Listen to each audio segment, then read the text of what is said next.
But without further ado, as you mentioned, it is time for a little tiki celebration this morning. And how do you measure go on an island but not necessarily leave land? There is a new place to do it, and Dr. Barbecue is our tour guide this morning. Good morning. Good morning, Ray. Okay, so we were saying, how do you measure success? I feel like a good way to measure success is to have a MOA. Ray, Dr. Barbecue, this is like the coolest thing ever. Like Carly said, who needs a meme when you can have a MOA of your head? I think it's pretty cool. Look, he's got the nice beard. He's going glasses. Right by the circle on Central Avenue in St. Petersburg.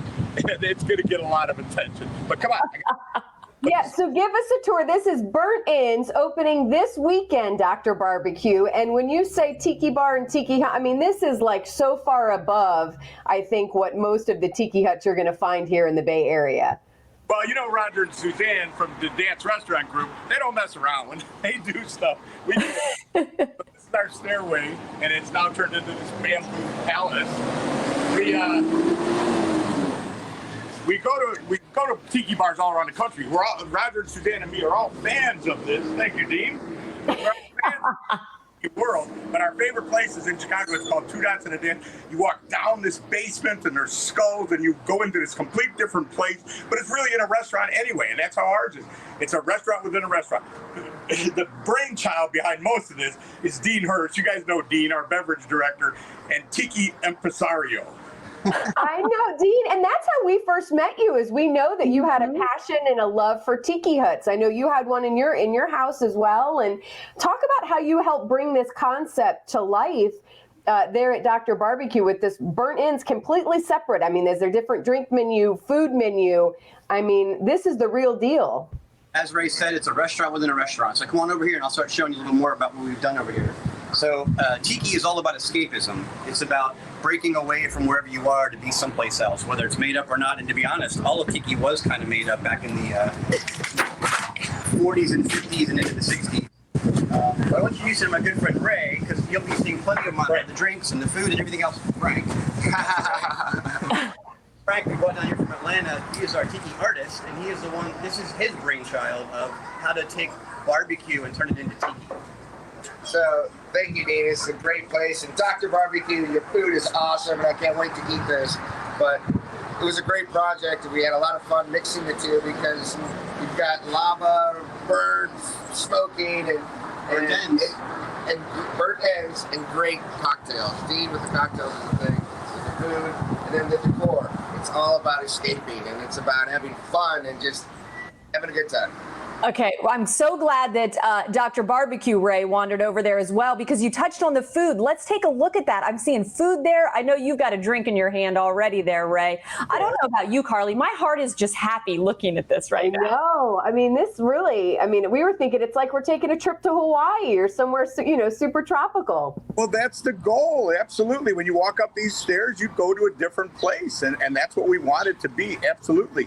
And so this is our poo-poo platter. I've actually kind of cheated and put a couple things on here that don't belong. So when you don't exactly this one, don't blame me. But all these things are representative of what we are going to have.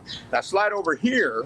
These are our Spam sliders. Hawaii, you know, tropical island. Spam, so we're going to have Spam sliders, but with our house-made kimchi on top. It's actually a really great combo.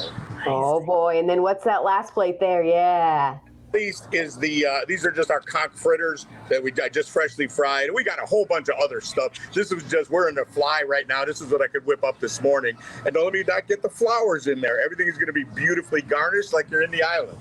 Oh, you know, let's be honest. After the year that we've all had, now that we are getting out and about, what better way to take an island trip and being able to do it in our backyard? I want to give you guys a chance to kind of, you know, give the details. Open the same hours as your restaurant, Dr. Barbecue, or what do people need to know so they can take this island trip along with the three of you? Well, to start, we're only going to be open at night, so we'll open at 3 o'clock in the afternoon, and we'll do a daiquiri happy hour. We'll have, not sure yet, 6 or 20 rums, and you can pick and have a daiquiri. And then we'll transition transition into our dinner service. But from 3 to, as long as people want to drink, really. I say that loosely. I don't want people here till 3 a.m. But at the same time, like we want people to really enjoy what we built and to have that escapism effect and enjoy the delicious drinks. And have fun with us. And wait till you see it at night. This is what Frank keeps telling me. He's like, this is made to look at night. Obviously, we're doing it in the morning, but the lights in here at night are just, it's amazing. It's a complete different place. If you pan up and see the fish lights. Oh, yeah. Yeah, lots of eye candy. Lots of it. Well, I brought local artists in to help do this as well. I've got a John Mulder from Ikubudum did a new mug for the place. They're going to be doing mug releases all the time. Super cool guy. He's a mile away. Did you know there was a world famous tiki mug designer and manufacturer right here in the warehouse district in St. Pete? I do now. Yeah. we want him on the show. I want to meet these guys. Yeah, he is amazing person. Awesome. Well, Natalie touched on it. I was going to say Natalie touched on it a little bit as well, but talk about, I mean, you talk about the restaurant industry has been hit so hard, and it's so cool to not only see you guys just opening new restaurants and trying new things, but thriving. I mean, as Natalie hinted at, people are really looking, I think, for a destination and an experience when they dine out now as well. Talk about kind of putting this all together in the midst of a pandemic. And again, congrats, bravo, job well done. Well, it's business. The show must go on. This is something Roger and Suzanne have been wanting to do. They've been wanting a tiki bar for a long time, and I think it's a great fit. I'm a huge fan. You ever been to, what's that one in San Francisco with the boat in the middle of it? Tonga Room, yeah. I'm a fan of these places. I've gone to them. I have the shirt was in my closet. I bought it used on eBay. It's a vintage Hawaiian shirt. I mean, I'm a fan of this whole thing. So, and Roger and Suzanne, like I said, always wanted to do something like this.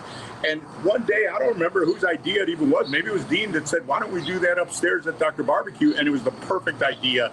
And we went right at it. And that was probably 6 weeks ago. And it's done. 8 weeks ago in total. We've got Frank in 6 weeks ago, and here we are. So it's kind of an amazing thing. Oh, that is job well done. Again, people can go ahead. When does the official daiquiri happy hour? When is the first one again? Saturday at 3 to 6. Saturday at 3 o'clock we open. It's going to be beautiful weather. It's a win-win.